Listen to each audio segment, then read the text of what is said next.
Ito na po siya. Ito po ang huling video niya bago siya umalis dito sa site namin sa Mga Natividad.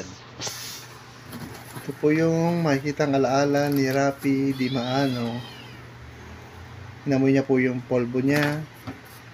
At nag-iwan po siya ng suicide note na pamamaalam niya dahil sa nangyaring pag-iwan sa kanya ng kanyang nobya. Kasi Angelita ang bang maldita. Mamaya pupunta na sila sa Bagbag Cemetery. Kasama niya atin pala siya sa libing ng lolo ng kanyang yumaong girlfriend.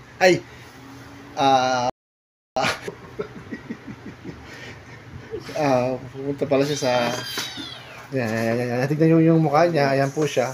Ayan. Pupunta siya sa libing ng lolo ng kanyang ex-girlfriend na si Angel.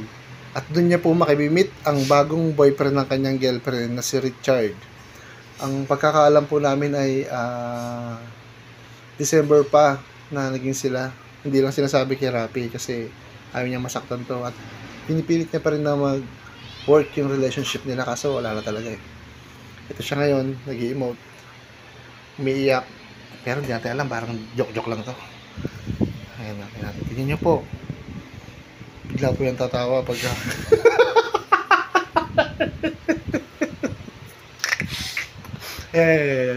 yan po siya. Ganyan po siya umacting. Iiyak, bigla tatawa. Pero, iyawan natin.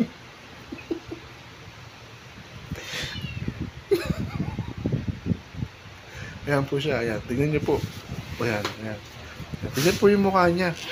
Huwag niyo pong, sana po sa makakapanood ng video na ito, hindi niyo makakalimutan yung ano po, maalam? Ayun. Magsasamba lang ako mamaya, kuya. Huwag niyo pong makakalimutan yung shape ng mukha niya, yung ganyang face. Ayan po. Dinukot niya po yung ID niya ng Quezon City. Papakita niya na po lahat ng ano.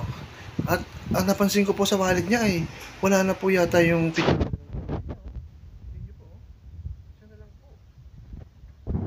ang tingin ko is kakalimutan niya na talaga si Angel. Pero alam ko matatag tong bata na to eh. Ayan, tinatanggal na po yung singsing nila. Ang balak po yatang isubot, binunukin. Pero ay nagbago po ang isip niya eh. Ayan, tatago niya na po niya. Ayan, tingnan niyo po ha. Ayan, nilagay pa. Kinuha po yung coin purse na Mercury. Ayan, nilagay po sa loob mga kaibigan. Ayan guys. Ayan. Tingnan nyo, mag-iisip na naman niya ng gagawin niya. Ayan po epekto nung hindi kumakain na almusal. Ayan, kung nawain pa nyo, inamoy at nilabas yung drakar na kanyang perfume. Ayan. Tingnan nyo po, may kuto pa yan sa ulo. Tingnan nyo po yung ulo niya. May lisaan laki. Ayan, tingnan nyo guys. Ayan, in-spray niya. Grabe, ang bango. Amoy wet packs nila yun. Grabe, pinapagpag pa niya. Ayan po si Rapi Di Maano, 18 years old. Pinanganak po siya ng March 12, 2005. Tama, boy? 2005. At namatay po siya ng February 21, 2024.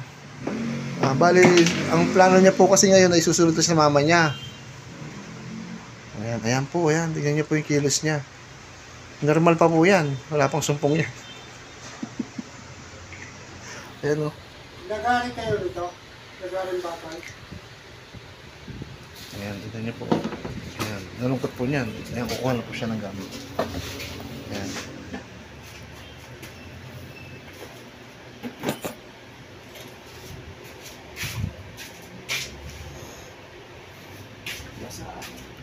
Basa daw, basa. Ayan. Tingnan niyo po ang gagawin niya. Bigla po siyang tumawad, pero hindi ko po alam kung sa anong dahilan. Ayan, tumawad na ho. Grabe, hindi ko alam kung nagbabadya siya na pero ewan natin.